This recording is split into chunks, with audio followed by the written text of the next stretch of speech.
ask you something. Why are so many powerful Christian women acting like they're supposed to play it safe?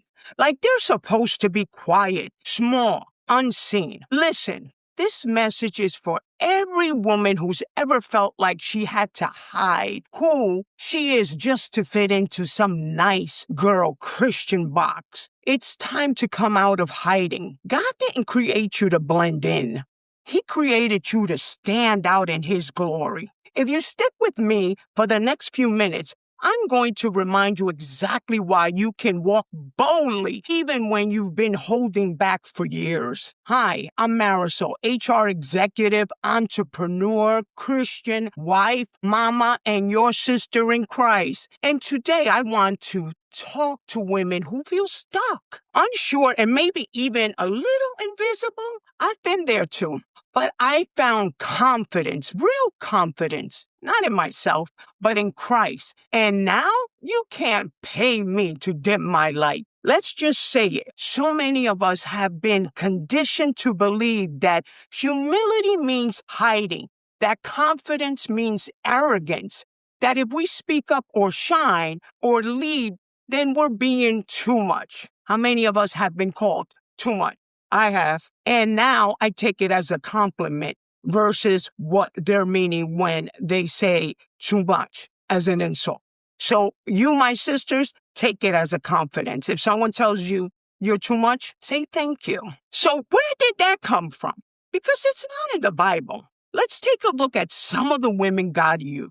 Esther didn't hide. She spoke up and saved her people. Deborah didn't shrink back. She led men into battle. Even Mary Magdalene was the first to preach about the resurrection. The Proverbs 31 woman was in hiding. She was out there making deals, leading her household, using her voice and her gifts. God didn't silence them. So why are we silencing ourselves? Now, let's be clear. Confidence in Christ is not about ego. It's not about flexing or acting like you're better than anyone. It's about walking with this quiet, steady assurance that says, I know who I am because I know whose I am. Confidence in Christ is obedience even when you're scared, peace even when the world is loud, boldness, not to impress, but to serve. When you truly believe that the same God who raised Jesus from the dead lives in you,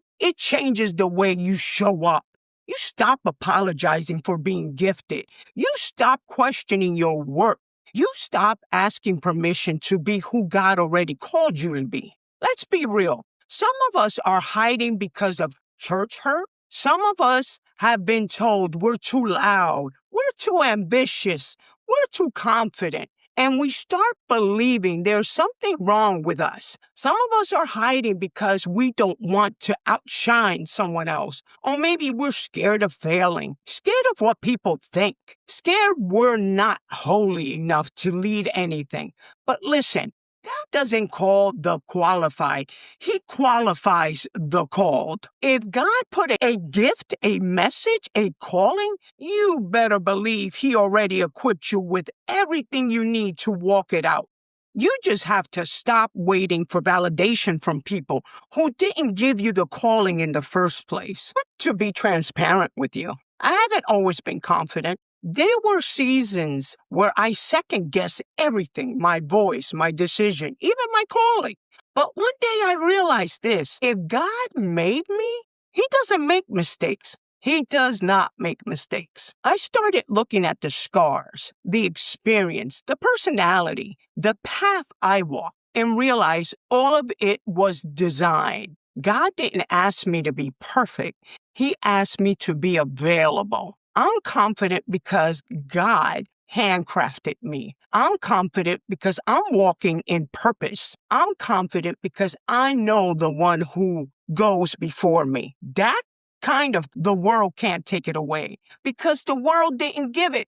Let's get practical. Get in the Word daily. Confidence comes from truth, and the truth is in His Word. You need a daily reminder of who God is and who you are in Him. Stop apologizing for who God made you to be. Your voice, your creativity, your leadership, your bonus is all on purpose. Walk in it, own it. Take the first step, even if you're scared. Launch that business, speak up in that meeting, lead the Bible study, apply for the job, post a video. Whatever it is, do it scared, because confidence comes from obedience, not before. I want you to hear this from me, woman to woman. You are not too much. You are not behind. You are not forgotten. You were created on purpose by a God who never makes mistakes. So stop hiding, stop shrinking, and stop playing small for the comfort of others. Walk boldly in who He created you to be, because this world needs what He placed inside of you. Drop a comment and tell me, what are you stepping into this year? Let's encourage each other. And if you know a woman who needs this reminder, send this to her. Subscribe for more faith, leadership, and real talk, because I'm showing up every week to help you live boldly in Christ. And remember, sis, you are God's masterpiece. Don't you ever forget it. See you on my next one. Be blessed by the best.